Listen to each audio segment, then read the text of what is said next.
Hey everyone, I'm Joe, and I struggled with gambling for years. I'm not a therapist. I'm not here to preach. I'm here because I live this, and now I break down how gambling actually hijacks your brain and what finally helped me stop. So if this resonates, make sure you subscribe.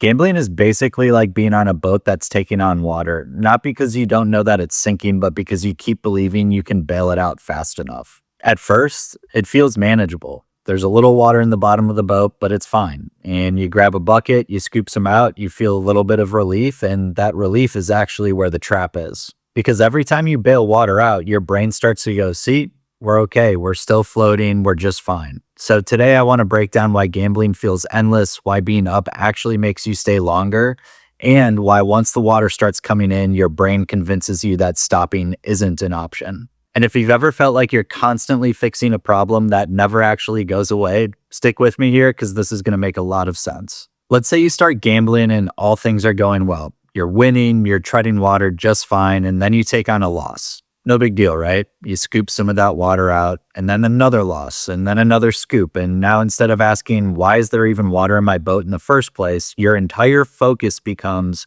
how fast can I keep bailing that water? That's when gambling stops being about winning and fun and entertainment and starts being about maintenance. You're not trying to get rich anymore, you're just trying to stay afloat. Here's a real world example everyone already understands. So every year it feels like the government talks about budgeting and this debt ceiling, at least in the United States. And instead of actually fixing that spending problem, they just raise the debt ceiling. They don't stop the overspending, they don't fix the leaks, they just move that limit higher. That's exactly how gambling works. It's like your basement is flooding, the water keeps rising, and instead of fixing the holes, your solution is to raise the actual ceiling. So the problem doesn't go away, it just gets postponed. Here's the part nobody talks about. When you win after being down, your brain doesn't register it as profit, it registers it as relief. So your chest starts to loosen up, your thoughts slow down, the panic quiets, and your brain goes, all right, crisis averted. Again, we're good. But that feeling never lasts because the hole is actually still there. So you keep scooping and scooping and scooping, and the longer you do it, the more exhausted you get. Your decisions get sloppier, you start dumping water without even looking, you stop checking how much is actually even coming in, and at some point you're not even trying to fix the boat anymore, you're just in straight reaction mode.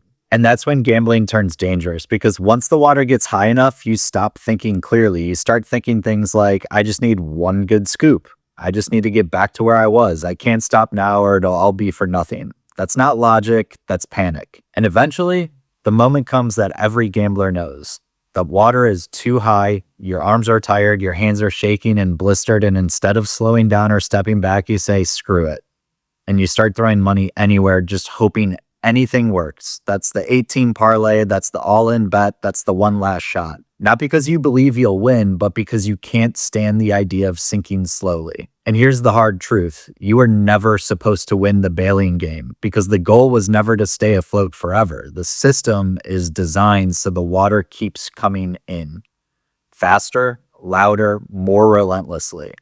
And no matter how good you are at scooping, eventually you run out of energy. That's why gambling doesn't end with a win. It ends with exhaustion or emptiness or collapse. And when you finally step away, when the noise quiets, when you're no longer frantically trying to save the boat, you start to realize something.